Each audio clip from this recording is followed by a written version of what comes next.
한일 군사정보보호협정 지소미아 종료 시한까지 이제 11시간도 채 남지 않았습니다.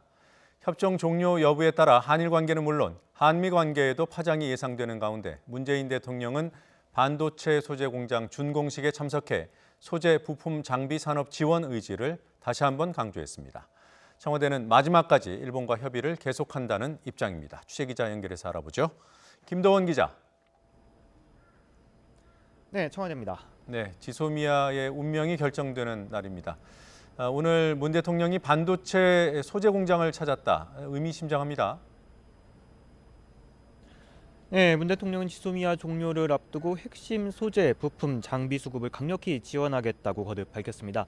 문 대통령은 대만 기업이 투자한 충남 천안의 반도체 소재 생산 기업 MEMC 코리아의 공장 준공식에 참석했는데요. 반도체 핵심 소재 자급을 확대하는 매우 중요한 계기이자 한국의 매력적인 투자처라는 사실을 전 세계에 알린 거라고 의미를 부여했습니다. 문 대통령의 발언을 들어보시죠.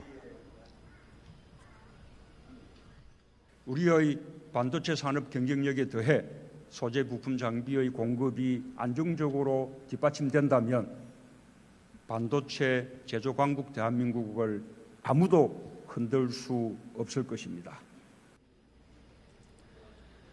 문 대통령은 일본의 수출 규제 조치 이후 핵심 소재의 국내 생산이 빠르게 진행되고 있다고 설명했습니다. 그러면서 소재, 부품, 장비 관련 기업의 어려움 해소와 예산 지원, 제도 개선 등을 계속 추진하겠다고 강조했습니다. 지소미아 종료 결정은 일본의 수출 규제 조치 때문에 내려진 것이기 때문에 오늘 문 대통령의 발언은 일본의 규제가 계속될 것에 대비해 산업구조 재편을 지속적으로 추진하겠다는 의지로 해석됩니다. 일본이 수출 규제에 대한 태도를 바꾸지 않는다면 우리 정부로서는 지소미아 입장을 바꾸기 어려운 것 같아요. 종료 시점까지 별다른 특별한 사정이 없겠죠? 예, 아직 예단하기는 이릅니다. 오늘 자정까지 시간이 아직 얼마 많이 남은 것은 아닙니다만 청와대는 일단 마지막까지 노력을 계속 해보겠다는 입장입니다. 다만 청와대 관계자는 최종 결정이 저녁 6시를 넘기지는 않을 것 같다고 전했습니다. 얼마 남지가 않은 건데요. 지금까지 상황을 종합해보면 일본과의 의견 교환이 마무리됐거나 마무리 단계에 접어든 것으로 보입니다.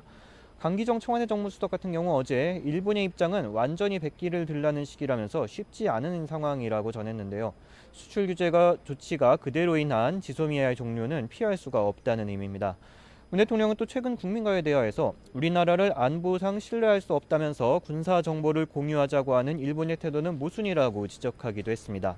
하지만 아직 변수는 있습니다. 미국이 지소미아 유지를 강력히 촉구하고 있는 만큼 한미 관계 악화 우려에 대한 고려가 남아있고 또 일본 정부가 막판에 전향적으로 태도를 바꿀 가능성도 전혀 배제할 수는 없습니다.